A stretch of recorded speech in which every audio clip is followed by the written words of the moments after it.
Bom dia a todos. Um prazer estar aqui, eu agradeço o convite para a gente falar de anemia de doença crônica, anemia por falta de ferro, e a gente vai ter que passar, para a gente falar sobre ferro e ferro venoso, a gente vai passar por anemia de doença crônica e anemia da inflamação.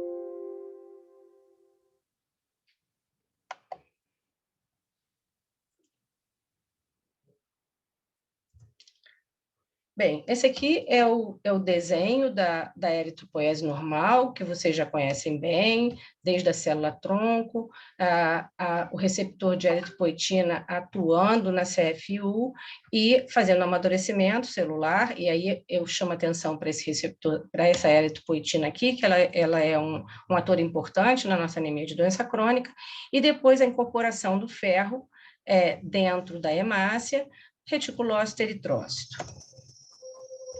Nós temos 20 a 30 bilhões de eritrócitos no corpo, com uma taxa de produção de 2 milhões por minuto. Isso é bastante impactante, e a vida média é de 120 dias, e faz um percurso total de aproximadamente 7 quilômetros durante a vida. O ferro é essencial não só para as hemácias, para fazer o transporte de oxigênio, mas também para a respiração da mitocôndria, para ajudar na proliferação celular, na síntese de DNA, na inativação de radicais livres, ou seja, o corpo prioriza o ferro para as hemácias, mas ele tem uma série de outras funções importantes. Na distribuição, nós temos a maior parte do ferro, de 20 a 25 miligramas por dia, dentro do circuito da hemácia. Entretanto, nós temos também a colocação do ferro em outras células, aquilo que sobra vai para o fígado, e nós temos uma perda de 1 a 2 miligramas por dia, ou seja, a gente absorve 1 a 2 miligramas e perde 1 a 2 miligramas. A anemia é a causa mais comum de morbidade no mundo, acomete 1/4 da população mundial, ela é sempre patológica, ela é muito mais frequente, por exemplo, do que o câncer, ela não é normal em nenhuma faixa etária, ela pode estar associada a múltiplas causas, e a deficiência de ferro é a principal causa de anemia, mas não a única. Aqui nós temos a prevalência global de 1990 e 2010, nós não melhoramos muito, a deficiência continua sendo, em 2010, a prevalência de 33% aproximadamente, com crianças e mulheres sendo a população de maior risco. Ela é prevalente em vários grupos populacionais, nós temos os distúrbios gastrointestinais, atualmente nós temos a cirurgia bariátrica como um grande vilão, não é bem um distúrbio, mas é um bypass, e esse bypass, que ainda corresponde no Brasil à maioria das cirurgias bariátricas, ele é bastante impactante para a absorção de ferro e de vitamina B12, o câncer, a doença renal crônica, distúrbios ginecológicos, onde mesmo que não haja uma doença, propriamente dito, do fluxo menstrual, toda vez que há um desequilíbrio entre perda e absorção, se a gente perde o equivalente a mais do que 1 a 2 miligramas de ferro por dia, num ciclo menstrual muito intenso, isso vai levar à desestabilização dos estoques de ferro. As doenças crônico-degenerativas, insuficiência cardíaca, doenças infecciosas e o próprio envelhecimento podem levar à deficiência de ferro, anemia ferropriva, por conta, no caso do envelhecimento, de angiodisplasia do intestino delgado. Ela é sempre um indicador de pior prognóstico da doença, aumentando morbidades, diminuindo a saúde física, mental e emocional, diminui as funções cognitivas, aumenta a hospitalização e, bem comprovado, aumenta a taxa de mortalidade. Ela piora a qualidade de vida e piora a atividade, ela piora a produtividade do indivíduo. Então, a desabilidade da pessoa com anemia, ela é bastante afetada pela anemia, que nós temos o dado do Brasil, onde praticamente o dobro de desabilidade quando existe anemia permeando a vida do indivíduo. Na insuficiência cardíaca, a anemia ela é bem marcante e o que observa-se geralmente é uma coisa mista, mas a anemia de doença crônica é bastante presente, muitas vezes, como a gente vai ver lá na frente, o uso da eritropoetina vai resolver completamente a anemia desse paciente. Aqui, nesse mesmo trabalho, em 2010, nós temos a evolução do paciente com probabilidade de sobrevida na insuficiência cardíaca, quando nós nunca tivemos anemia, quando a anemia regride, quando sempre tem anemia, ou quando a anemia aparece no curso da doença, da insuficiência cardíaca. Isso mostra a inflamação da insuficiência cardíaca atuando e desabilitando, então, esse indivíduo. Aqui no sistema Medicare, a gente pode ver a probabilidade de morte com o indivíduo com anemia, como o risco relativo aumenta quando a anemia aparece. Então, toda vez que temos só, por exemplo, a diabetes, e o controle, só a diabetes aumenta um pouquinho a taxa de morte, a taxa de mortalidade. Mas quando a gente acrescenta anemia, a gente praticamente dobra, triplica a taxa de mortalidade. Quando essa anemia vem casada, além da diabetes, com doença renal ou com insuficiência cardíaca, a gente vai aumentando, então, essa taxa de mortalidade dentro do sistema. E as anemias podem ser por diminuição de produção, quando, por exemplo, falta insumo, né, falta ferro, falta vitamina B12, por perda sanguínea ou por aumento da destruição. A diminuição da produção, nós vamos focar mais nas anemias carenciais, a deficiência de ferro, vitamina B12 e folato. Folato é muito raro, é mais frequente no alcoólatra crônico, que troca comida pelo álcool, e aí o ácido fólico realmente pode impactar. As doenças inflamatórias crônicas, nesses dois primeiros tópicos, carenciais e inflamatórias crônicas, é onde nós vamos nos focar.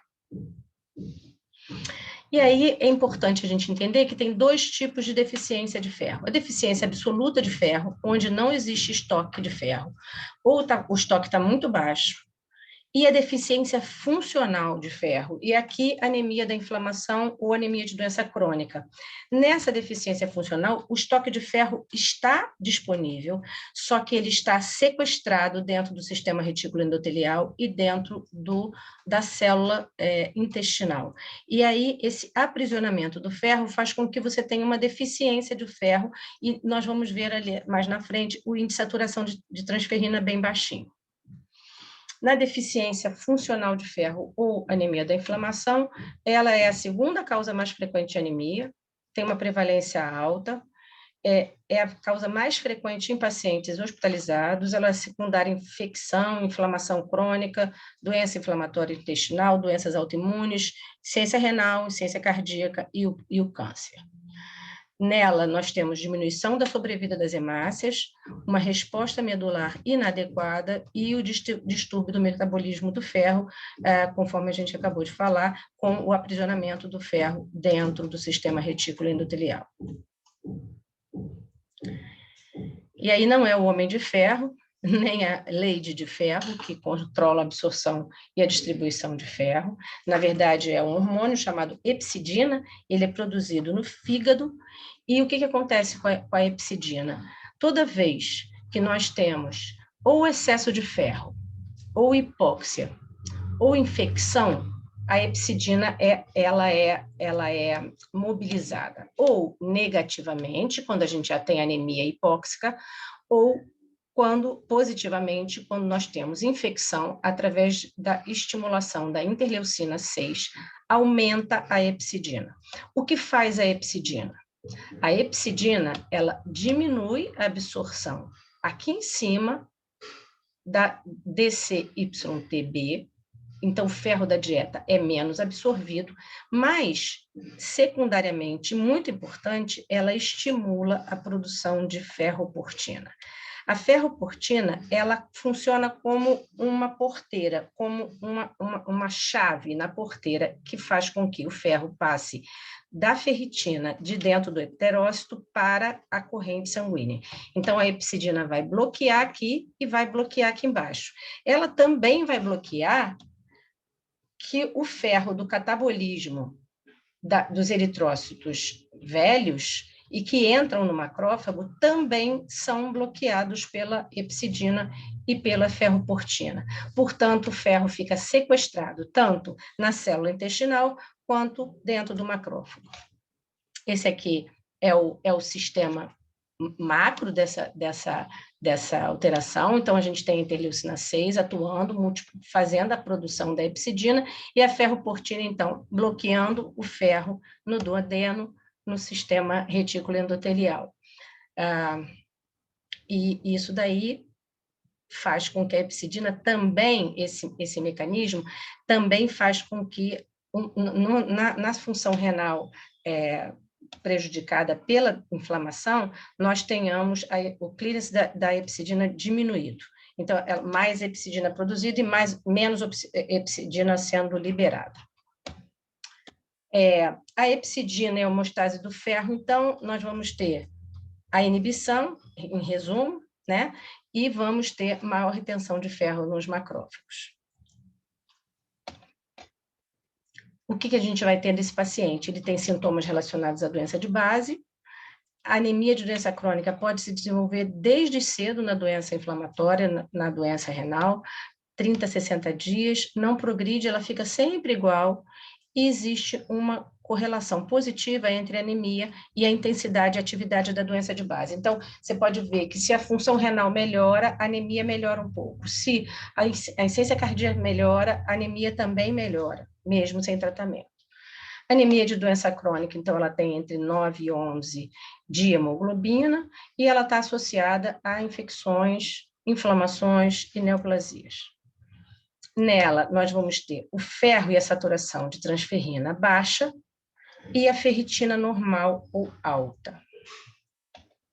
Então, nós vamos ter a hemoglobina entre 9 e 12, anemia normocrômica, normocítica, hipocrômica, em alguns casos, microcítica, raramente com volume menor que 72, anisopoiquilocitose e reticulócito normal ou pouco aumentado, uma vez que a gente não está conseguindo fazer a eritropoiese correta.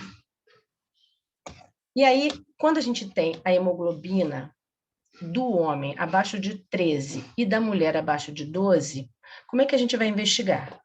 Então, primeira coisa é a saturação da transferrina, o ferro e a ferritina. O ferro, ele só serve, na verdade, para a gente calcular a saturação da transferrina. Então, a saturação da transferrina está menor que 20%, a gente vai olhar a ferritina. A ferritina está menor que 30 e maior que 30 e menor que 100, então nós estamos falando de anemia ferropriva. Se nós temos a saturação baixa, mas a ferritina acima, entre 100 e 300, nós estamos falando de anemia da inflamação. E se a gente tiver entre 30 e 100 e um PCR alto, nesse caso nós temos as duas coisas. A gente tem anemia da inflamação e a gente tem anemia ferropriva associada. Aqui é onde nós temos a maior indicação do uso, por exemplo, do ferro endovenoso. O tratamento, então, é o tratamento da doença de base, transfusão de hemácias quando existe descompensação aguda, reposição de ferro e de eritropoetina. A absorção do ferro venoso, como a gente acabou de ver, do ferro via oral, como a gente acabou de ver, é significativamente menor nas situações de inflamação, porque nós temos o ferro que entra, ele não consegue sair, porque a ferroportina produzida através da estimulação da epsidina, ela está bloqueando o caminho de saída do ferro para a corrente sanguínea. E os sais de ferro orais, eles também fazem uma reação inflamatória dentro da luz intestinal, na mucosa do cólon, fazendo a liberação de radicais de oxigênio livre e fazendo, então, uma inflamação intestinal. Nesses casos, bastante mais grave, né? E o que a gente acontece, né? Se a gente faz isso, a diferença do tratamento do ferro oral e do placebo é muito pequena nos estudos.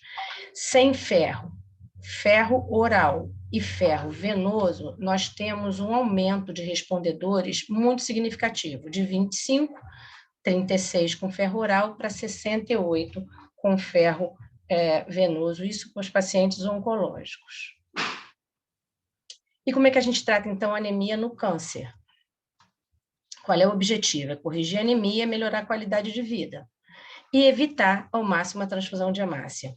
Nós que trabalhamos com hemoterapia sabemos bem a demanda, que é muito maior do que a oferta que nós temos de bolsa de sangue. Se a gente puder, nós vamos, então, bloquear ao máximo o uso de transfusão de sangue nesse paciente. Então, nós vamos trabalhar com suplementação de ferro e com os agentes estimuladores da eritropoiese, que funcionam melhor. As indicações, então, do ferro EV é a intolerância ao ferro oral. Em alguns casos, o paciente não suporta o ferro oral por aquela lesão de Fenton que a gente acabou de ver. A falha na resposta ao ferro oral, o paciente está tomando ferro oral, mas ele não consegue fazer um balanço positivo. A resposta terapêutica precisa ser mais rápida. Alguns pacientes que recusam a transfusão de hemácias. E aqui eu acrescentaria o paciente que não absorve o ferro oral. Por exemplo, a pessoa pós-cirurgia bariátrica de bypass. E os ferros que nós temos disponíveis? Nós temos a carboximaltose férrica e o sacarato férrico. Esses são os dois ferros liberados no Brasil para uso, os dois são do mesmo fabricante. A carboximaltose férrica é o ferro inject, é o ferro mais moderno. A dose máxima em cada infusão é de 1.000 miligramas, uma vez por semana, com uma velocidade de infusão em 15 minutos, e você pode fazer 1.000 miligramas de uma só vez. O sacarato férrico é nosso velho Noripurum, muito utilizado e muito eficaz, com a desvantagem de precisar fazer 5 aplicações para você fazer 1 grama. O cálculo, geralmente, que a gente faz, a gente vai ver a seguir, mas é um cálculo de 500 miligramas, pelo menos, para o estoque e o restante para a correção da anemia, tanto num quanto no outro. A terapia com ferro EV ela é recomendada por vários guidelines, tanto para a anemia por deficiência absoluta ou por deficiência funcional. Com deficiência funcional, a dose de 1.000 miligramas de ferro com uma dose simples, única, quero dizer, ou dose múltipla. E a eritropoetina? Como é que funciona a eritropoetina? O receptor de eritropoetina ele é um regulador nuclear, então ele estimula a multiplicação celular e o amadurecimento do eritrócito. E os pacientes com insuficiência cardíaca e anemia, por exemplo, em uso de ferro venoso, quando estamos com a ferritina entre 30 e 100, e de eritropoetina, quando temos ferritina acima de 300, mostram uma melhora significativa com o uso de 5.000 unidades por semana e de 200 miligramas de Noripurum cada 15 dias. Essas doses, elas são tateadas paciente a paciente. Alguns colegas preferem começar com dose plena e depois ir diminuindo, outros colegas preferem diminuir, começar com uma dose baixa e ir aumentando de acordo com a necessidade. Mas o que é importante é que nós consigamos, com esse paciente, manter uma hemoglobina em torno de 12,5 gramas por decilitro. É como ele vai ficar mais equilibrado da insuficiência cardíaca. Antes e depois, nós temos aqui o valor da hemoglobina, antes e depois. o valor da creatinina, antes e depois. No grupo do paciente com ferro, EV e eritropoetina, a creatinina não houve piora, e o paciente que não foi tratado, a creatinina evolui para piora. A mesma coisa na fração de ejeção. A fração de ejeção antes e depois aumenta. Aqui no grupo controle, ela acaba diminuindo mais um pouco, e a classe funcional do paciente melhora, ela cai, né? A classe funcional é quanto mais alta a classe funcional da insuficiência cardíaca, pior é, ok? Em relação à hospitalização, a mesma coisa, antes e depois, o paciente do grupo controle, antes e depois, a necessidade de furosemida EV, e o paciente do grupo controle. Então, os resultados são a melhora da função cardíaca, diminuição significativa da necessidade de diurético endovenoso e redução da hospitalização. E quando vamos considerar a eritropoetina?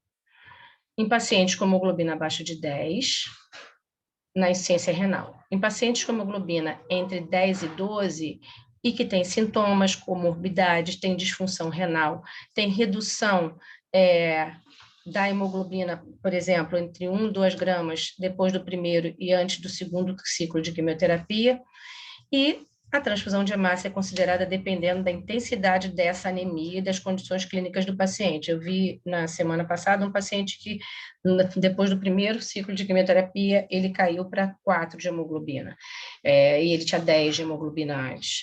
Então, esse paciente ele precisou ser transfundido, além de precisar ser mantido com a eritropoetina. A dose da eritropoetina, 4.000 subcutânea 3 vezes por semana, é a dose clássica. Também pode ser usada 10.000 subcutânea uma vez por semana.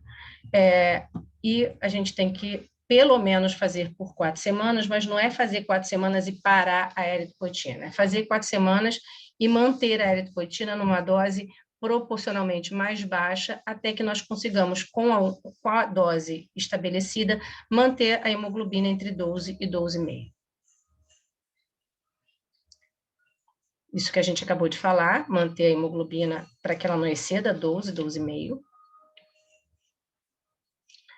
E os fatores que interferem na resposta à eritropoetina.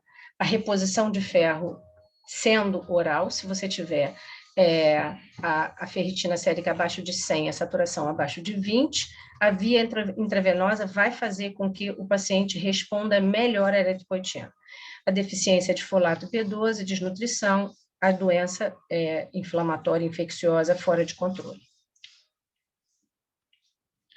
A gente tem um aumento de hemoglobina pelo menos 2 gramas, é a resposta esperada, redução da necessidade transfusional em 50%, melhora dos sintomas e sinais, redução da morbidade, mortalidade, melhora da qualidade de vida. Eventos adversos mais comumente associados à eritropoetina: hipertensão arterial, maior risco de evento tromboembólico, e esse efeito ele é muito pequeno se a gente manter a hemoglobina com um aumento gradual e não acima de 12,5 de hemoglobina.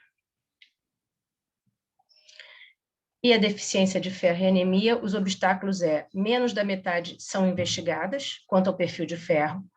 A investigação geralmente consiste na dosagem de ferritina e não no índice de saturação, e muitos pacientes não são tratados ou são subtratados. O que acontece com essa situação é que o paciente acaba batendo para nós numa transfusão. Em hospital de maternidade, isso é muito, muito, muito visto. A paciente tem a ferritina muito baixa durante toda a gravidez e no final da gestação, na hora do parto, ela vai ser transfundida porque ela não tem ferro suficiente e o bebê puxou toda a ferritina que ela tinha, e isso daí é o que nós vemos no dia a dia das maternidades. Então, a anemia de doença crônica é frequente, aumenta a morbidade, é passivo de tratamento, as doses de administração são previstas em bula. É muito importante o uso do ferro endovenoso ser considerado quando nós não temos absorção ou quando nós precisamos de uma correção rápida da anemia. O Ferro Inject, geralmente 1 grama na primeira semana, se necessário na anemia muito grave, 1,5 gramas na segunda semana. O Noripurum, a dose vai ser aproximadamente a mesma, em torno de, no máximo, 20 ampolas, que são 2 gramas de ferro, no mínimo 500 miligramas quando a gente só está com a ferritina e o índice de saturação baixos, lembrando que o Noripurum precisa de aplicação 3 vezes, no máximo, a cada 72 horas, então, em casos graves, podemos fazer 3 vezes por semana, mas a dose máxima será 400 miligramas por semana, enquanto o Ferro Inject nós podemos usar 1 grama por semana. Obrigada, era isso que eu queria dividir com vocês.